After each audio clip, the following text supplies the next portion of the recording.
All right, let's get into this conversation now. The agricultural sector is calling for reforms from newly appointed Minister of Agriculture, John Steenhuisen. He's also been urged to do what he can to grow the industry and ensure food security. Let's speak about land reform now, and including in there the agriculture part of this particular portfolio. And joining us for the conversation is Rural and Farm Workers Development Organization's Billy Claasen. We're also joined in this conversation by the Citrus Growers Association CEO, Justin Chadwick. Also in this discussion is Thula Mkhabela, a senior researcher at the Agricultural Economics and Marketing. And to all of you, gentlemen, good evening to you. Thank you very much for your time. Can I begin with you, Mr. Mkhabela, and start the conversation about the splitting of the Department of Agriculture and Land Reform into two distinct departments? What do you think the rationale was behind that? No, thank you very much, and good evening to the listeners. It's a very difficult one to ask somebody who was not behind those closed doors when they actually came to the decision. Because you will recall not long ago, there were separate departments which were brought together under the same president in the previous administration into one department, and now there are two departments again. So whatever I would say now would be purely speculating as to why they had to break them up again. But one can sort of read between the lines and say there probably was a need to have more ministries so that you could accommodate more people in this government of national unity. But that's just me speculating without knowing what was discussed behind closed doors. Justin, are you happy to give your own speculation as to why this department has been split in this way? Yeah, as Thula says, it's very difficult to speculate because we weren't party to those discussions. But I do think that the agenda of agriculture and the agenda of land reform and rural development are a little bit different. And it does make it a little bit difficult for one minister to preside over those different ministries. So we don't know exactly why, but there is some sense in splitting them. Yeah. Mr. Claasen, I'm going to also give you a chance to perhaps give an opinion whether or not you think there is a rationale as to why these two departments have been split.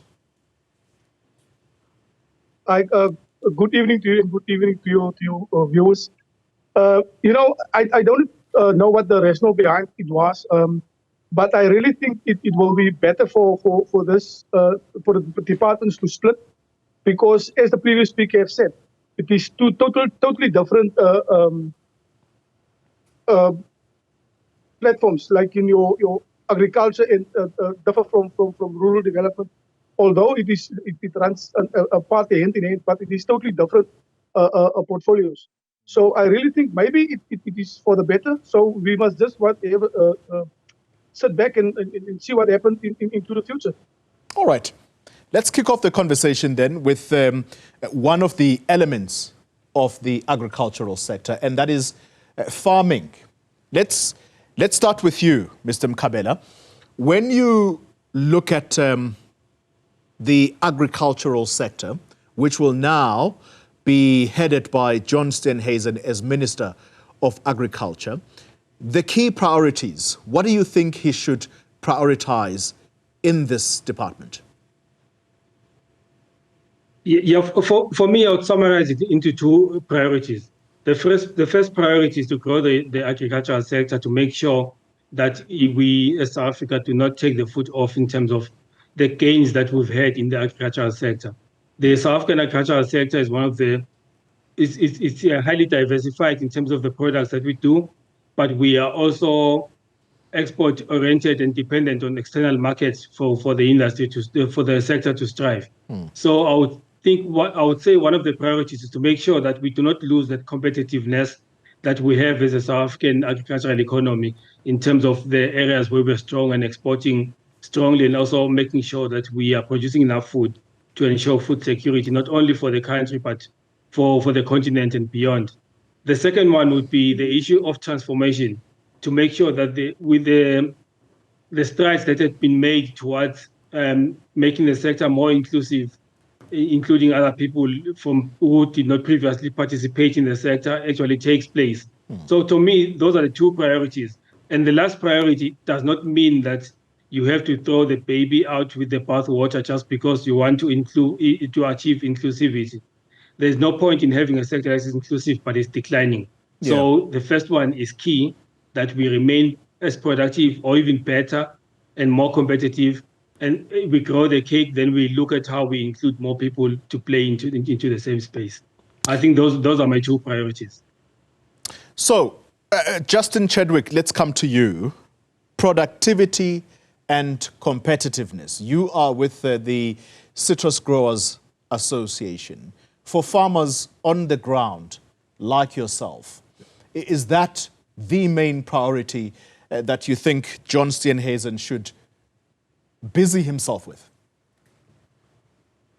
Yeah, I don't believe he has to start with a blank sheet. You know, the Agriculture and Agro-Processing Master Plan has already been drawn up, and it's all about inclusive growth, which Thula was basically referring to there. So that document is available, and you can work on that.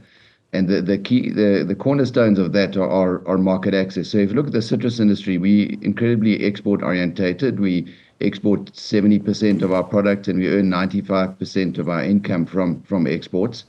And we desperately need more markets and optimization of the markets that we've got. We're in a huge growth trajectory. So over the next 8 years, we're going to go from 170 million cartons to 260 million cartons, which brings with it a whole lot of more jobs, brings a whole lot of more foreign exchange, and rural development. So finding new markets is critical for the new minister. And then, although not directly his portfolio, but he's going to have to get into the economic cluster and look at logistics, the roads, rail, and ports. Let's come to you, Mr. Claasen. For an organization like yours, you organize rural and farm workers through your development organization. For you, what should be the agriculture minister's priorities?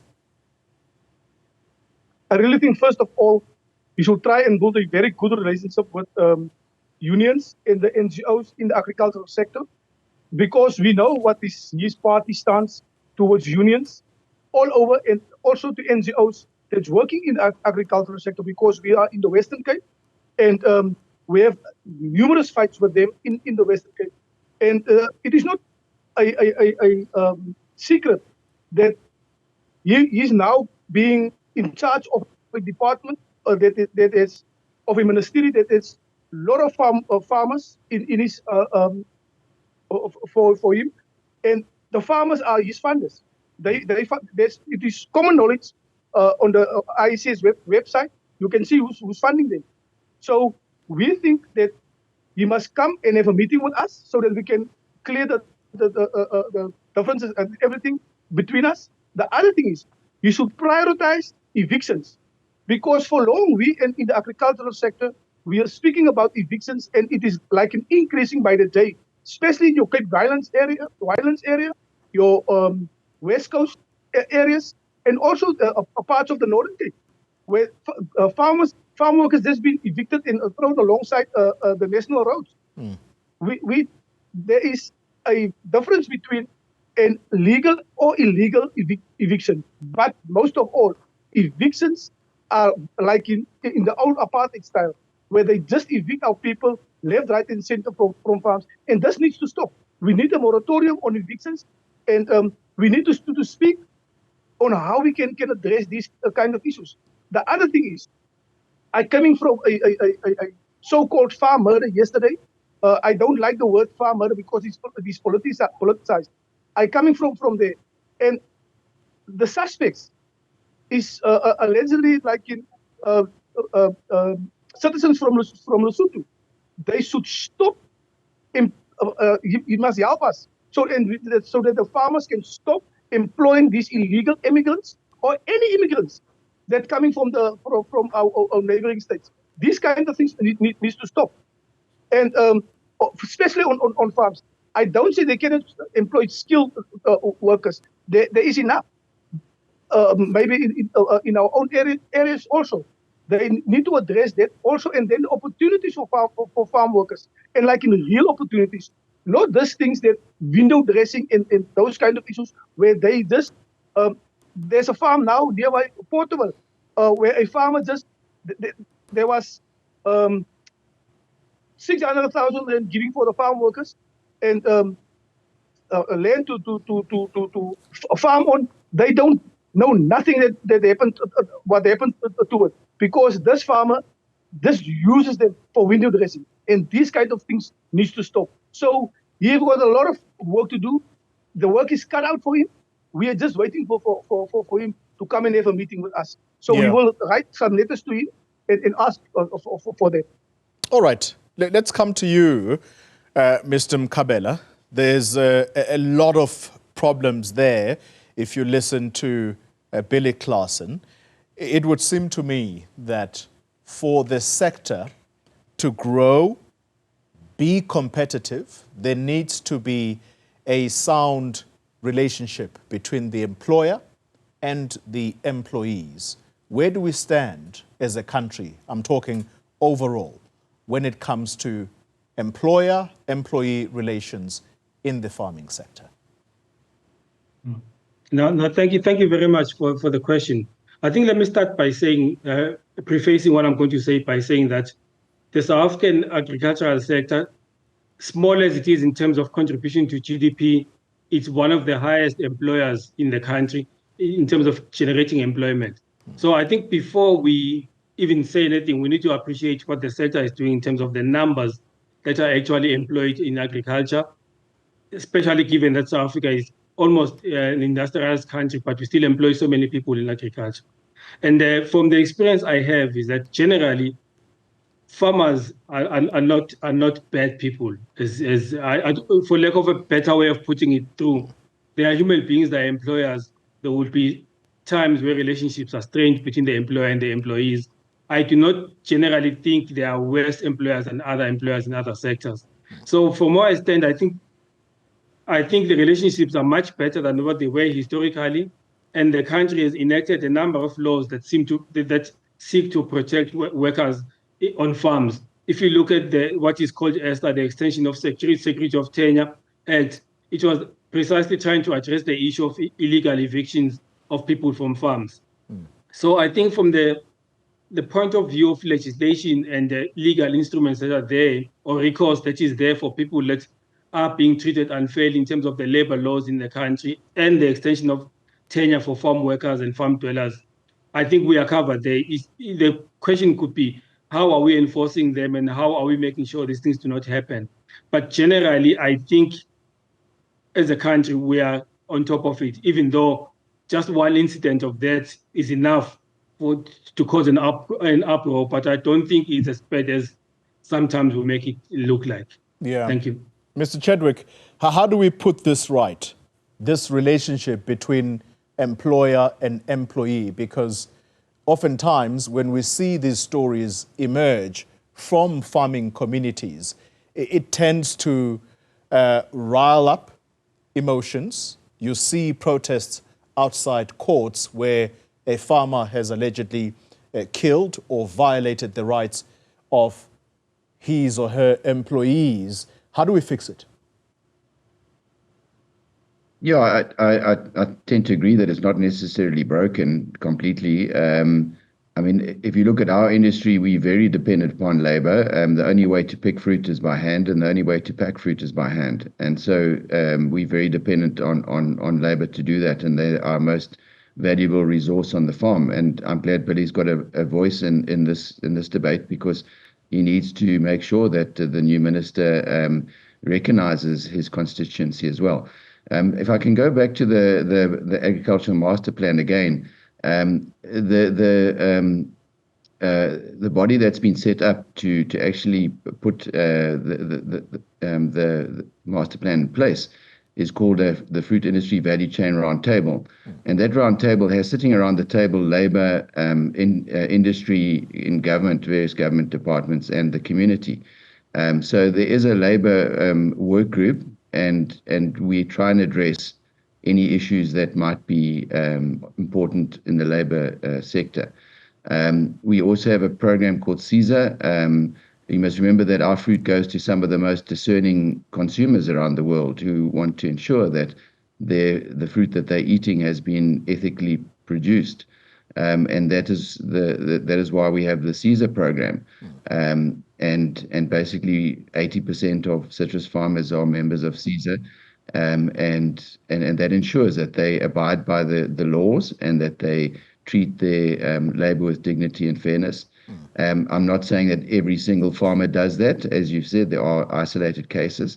But within CESA, we have the ability to raise any of those. So if there's a labourer who has an issue, or a labour union that has an issue, they can bring it up to the management at CESA, and we'll address it and try and resolve it. Yeah. Mr. Claasen, I want to come back to you, but touch on the safety and security element that you raised earlier, the killings in farming communities. What is driving that? And I think you've also mentioned the element about employing illegal immigrants. So two questions in one. The killings, what's driving those? But at the same time, the employment of illegal immigrants, does that build an antagonistic relationship between local workers and those that are deemed as outsiders? I don't want to generalize, but let me first come back to just two gentlemen. It is of no use to brag about something of or the GDP input of the agricultural sector, but farm workers have nothing to show 30 years into democracy. So that is the issue. And the other issue, I will not generalize. There is good farmers, yes, but I want to invite most of them. This gentleman that speaks, and some people that take me on social media or so in the media, come with me. Let me go and show you. This value chain roundtable is like in a talk shop all over. Come to let me go and show you in the wine industry how people have been like in victimized, how people civil or people how the human rights issues have been violated, the human rights of people being violated on farms. Let me go come and show you.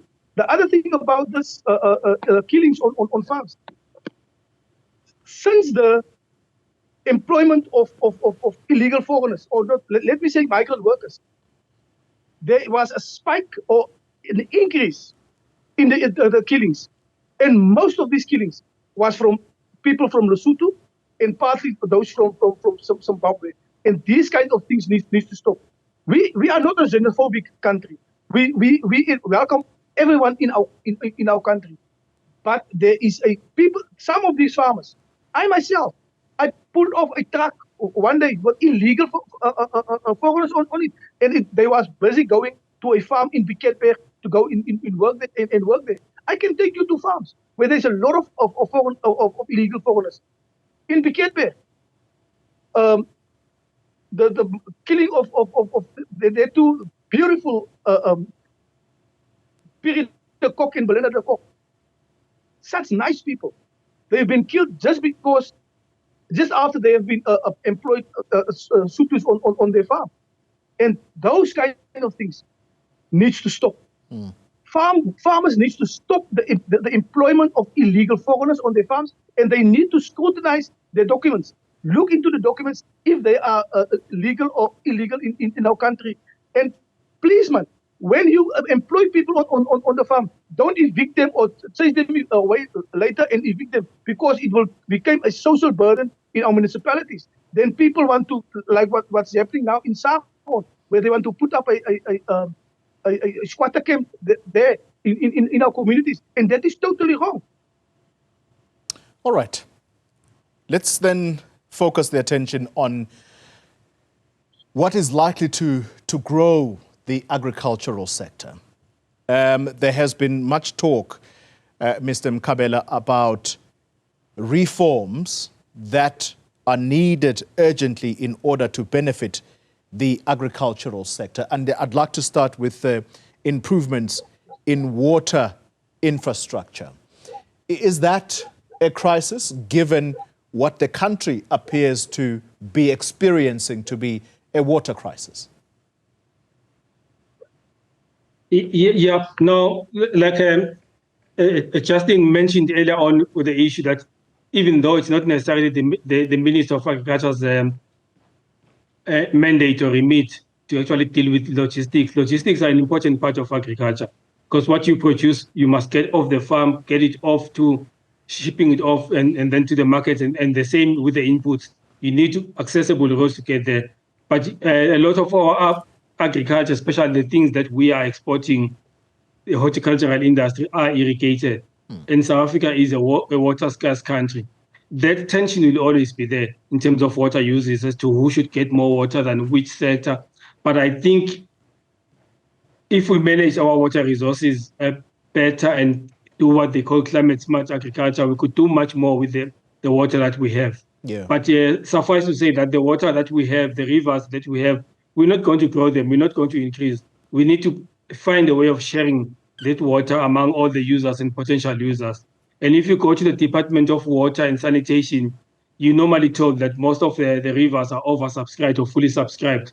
They cannot issue any more water use licenses because those rivers are now, the allocation of water that can be allocated for irrigation has been allocated to 100%.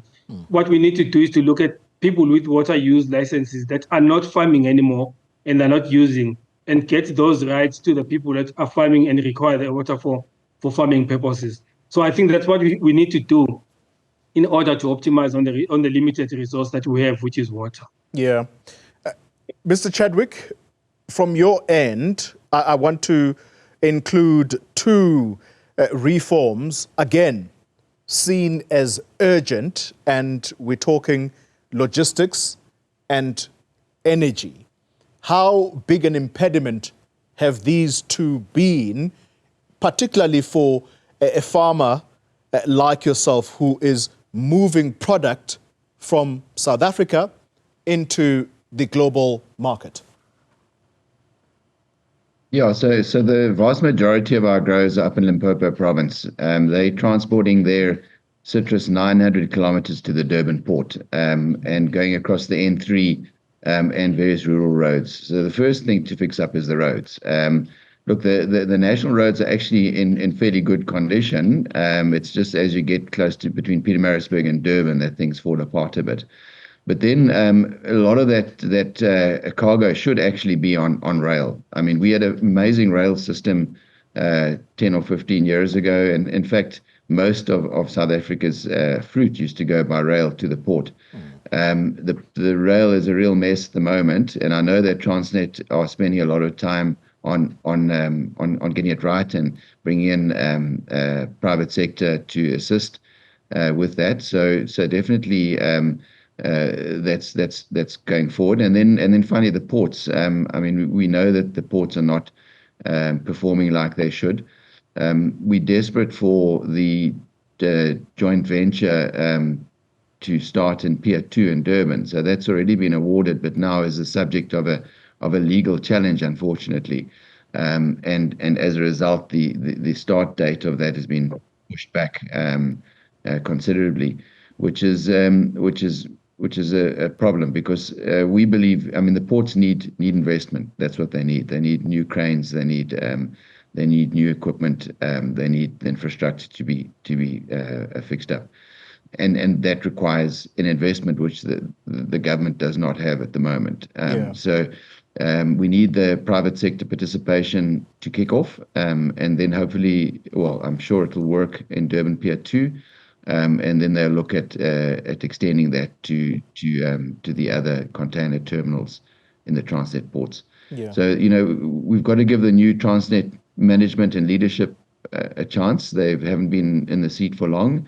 And they've done amazingly well with the equipment that they have available to them to actually keep the fruit moving. But it's not sustainable because as we grow our volumes, it's going to become more and more difficult. Watching News at Prime, if you're just joining us, we are discussing the agricultural sector and its different components. And with me for this discussion is Rural and Farm Workers Development Organization's Billy Claasen. We also have Citrus Growers Association CEO Justin Chadwick, and with us as well is senior researcher at the Agricultural and Economics Marketing in department. He is an economist, in fact, Mr. Thula Mkhabela. Can I come back to you, Mr. Claasen? And water and electricity have been major issues affecting the country. How have workers on the farms been coping with what appears to have been a very intense period in the country where there has been load shedding and certain instances water cuts, particularly for an industry or a sector like agriculture, which is very labor intensive? I really think this whole thing of load shedding has negatively impacted the industry very, very badly. And in some places, the farm workers was being laid off, and some of them lose their jobs because of load shedding, and those kind of things. But the other issue of electricity is, especially on farms, is where farmers, like in some cases, sell the electricity to farm at a very high rate, and those things also needs to be looked into by the new minister and also by Eskom and them. And we need to meet each other and see how can we overcome this issue of the electricity issues on some farms. The issue of water. Water is a necessity on farms, especially on irrigation farms and so fruit farms, where you get like in dams and so for water rights. Some farmers, they really want to help our people, our farm workers. They go into partnership with farm workers to get like in and give farm workers shares, and they are honest with them to get these water licenses and to go and going forward.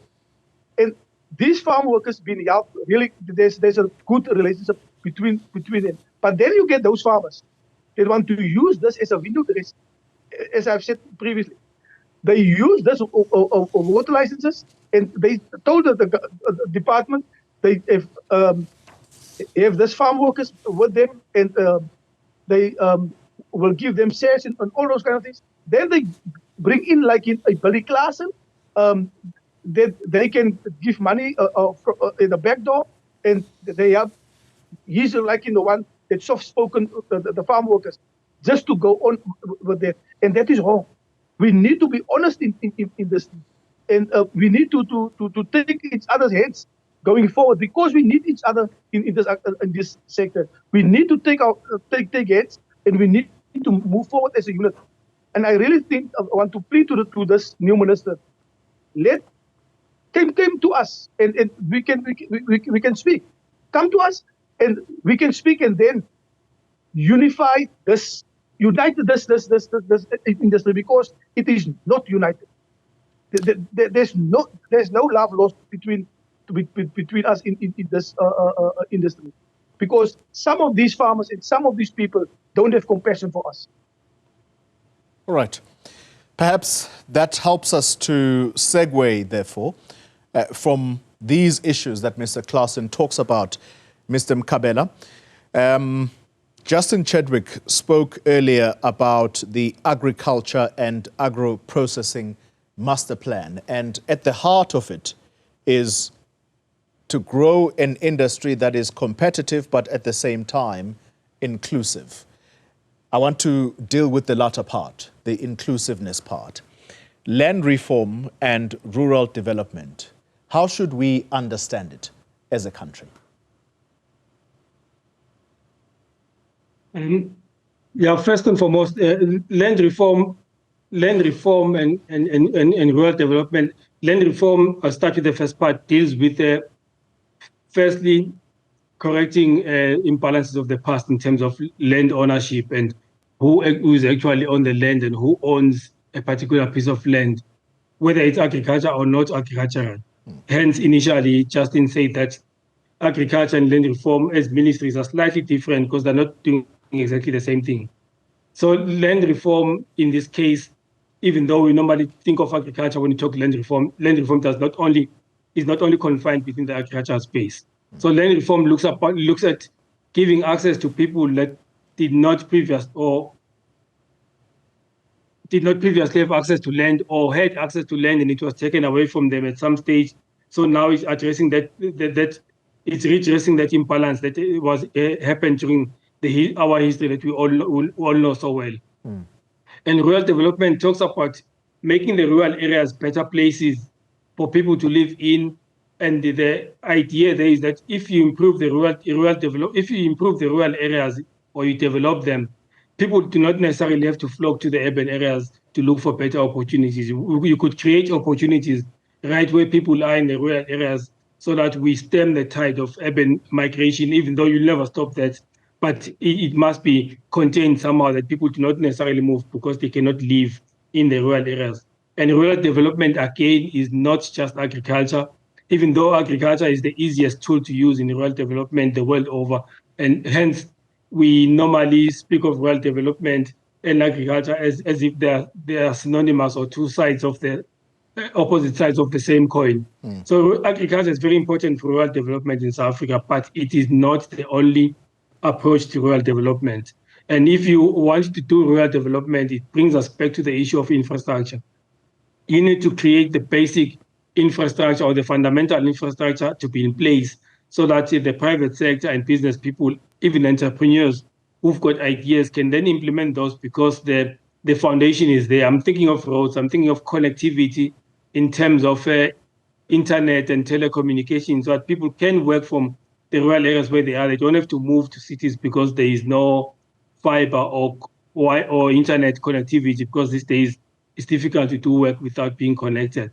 So rural development speaks of also connecting the rural areas into the broader economy or to the broader geography of a country and the international community. Yeah. Justin, as Thula explains it, that land reform and rural development may not necessarily speak to agriculture-specific matters. But I'd like to put the question to you as to whether you feel in the last 30 years, transformation in the sector has been, as Billy Claasen put it earlier, has simply been window dressing. And who is responsible for dropping the ball there? Yeah, I think some of the black growers in our sector would be insulted being told that they're window dressing. We've got a number of successful black farmers in the citrus industry. We formed a special purpose vehicle, the CGA Grower Development Company, to assist black growers in the sector to become sustainable and profitable. Basically, what the Grower Development Company does is assists the growers with access to markets, access to capital, access to technology, and in that way tries to get those farmers sustainable. So we've got about 120 black growers in the sector on about 8,000 hectares. Most of them, 70 of them are exporting citrus fruit, which is a highly technical operation. Yes, it's not enough. We know that. Unfortunately, the industry went through two really bad years in 2021 and 2022, where freight rates for shipping our fruit overseas doubled, and 3 out of 4 farmers made a loss in the industry. And unfortunately, the smaller scale farmers, or those that did not have a track record or did not have reserves, were the ones that were hit hardest. And so we're trying to get those growers back up and running again, so that they are sustainable going forward. Billy Claasen, do you take to heart what Justin Chadwick is saying, that the colleagues in his sector would feel insulted because they have put real effort in not only transforming but helping new entrants? As I have said earlier, I'm not a person that generalize, but I want to invite him. We can, you can give me my number to him. He can have it, and he can call me. And I want to invite him to sit us down, where there's a lot of so-called empowerment deals that are going through, just because for those people to export. Let's go to those people's houses. Let's go and see if those people really benefit out of this, and see what's happening between a farmer and a farm worker, because they are partners now in the business. But the farmer going forward and the farm workers, they have nothing to show. That is my issue. It is of no use that we brag about we have made Billy Claasen from, because I'm coming from a farm. I could have been rich by now if I accept all those kind of things that the farmers want to give me just to keep my mouth shut. But I will not do it. It is of no use to brag about all these things that you give Billy Claasen that, and he have got a bucky. But what of the other people that is on the farm? So let us come in. Let us take a tour through Citrusdal, through Klein Willem, and all those kind of areas. It is not only the citrus industry. There's the potatoes industry also, because I was born and bred on a potato farm. There's also the wine industry. There's also the rooibos tea industry. Those kind of things. It is like in pure white, and there's minimal like in success stories that you can show in for 30 years in democracy in this. So I'm not here to blame some people or so.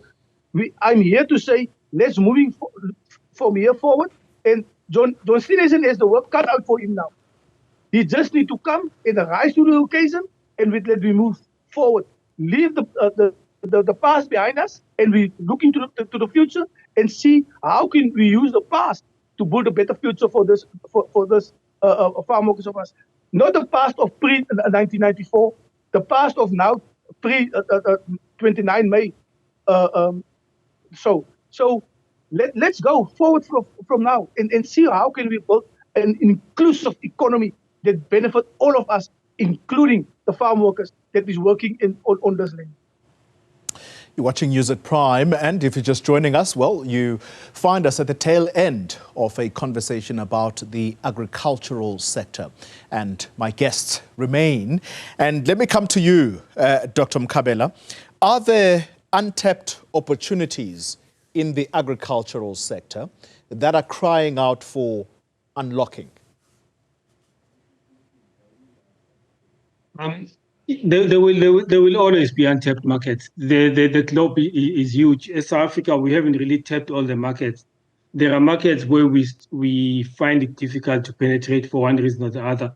As an example, we recently saw the signing between Saudi Arabia and South Africa in terms of beef, the red meat industry. That's a market that we had not been tapping into until recently. And we also have other markets that are very dicey and difficult for us to penetrate, probably because some of their local producers are supported more than our South African producers. Then it becomes a bit difficult to compete in those markets because your product comes in at a price that looks expensive because the local production has been artificially made cheaper because of the support that the governments in those countries are giving to their farmers. But there is also an emerging trend that we are seeing now that of the changing geopolitics and the tensions that we're seeing all over the world.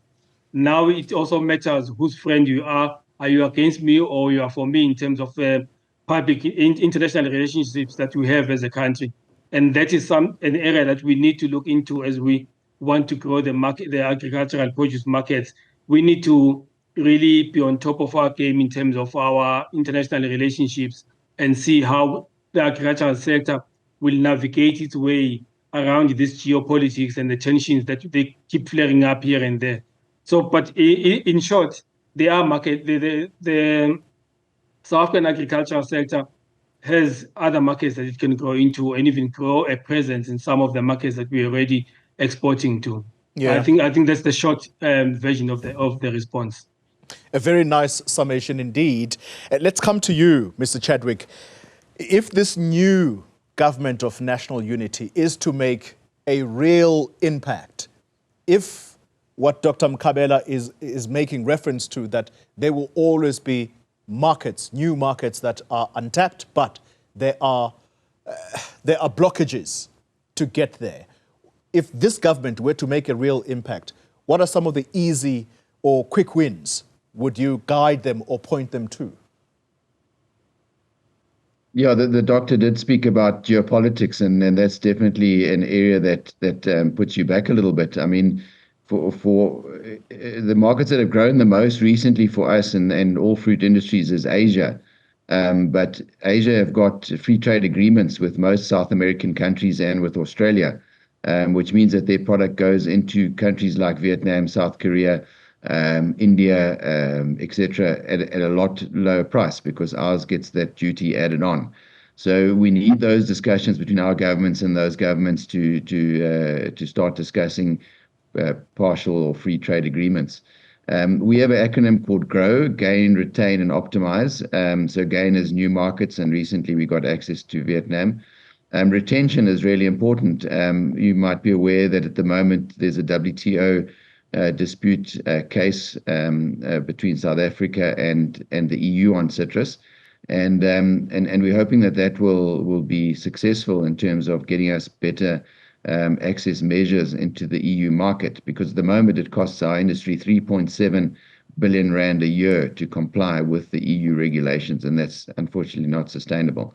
And then the other markets, India, we're looking at the conditions of entry into India, which might change fairly soon.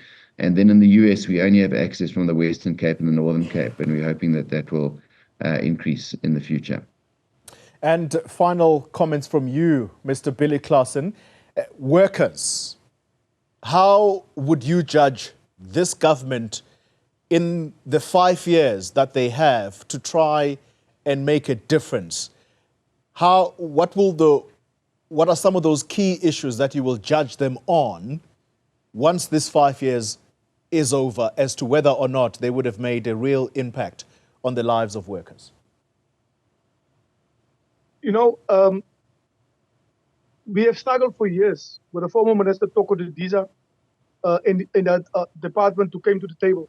And also with the president. We as NGOs and also the labor in the agricultural sector have wrote numerous letters to these people to come in the other. There was, about the 2012 uprising of farm worker uprising that have started in the Dwurens and going out into other places. There was 23 demands, and up until today, nothing of their demands have been implemented. And for this government of national unity, and I don't think it's a government of national unity. This is a coalition government with several parties. We need to take hands with the minister, and we want to invite the minister to come to us, and so that we can talk and moving forward. That's the whole thing. There's a lot of issues in the food industry, in the wine industry, that we need to address.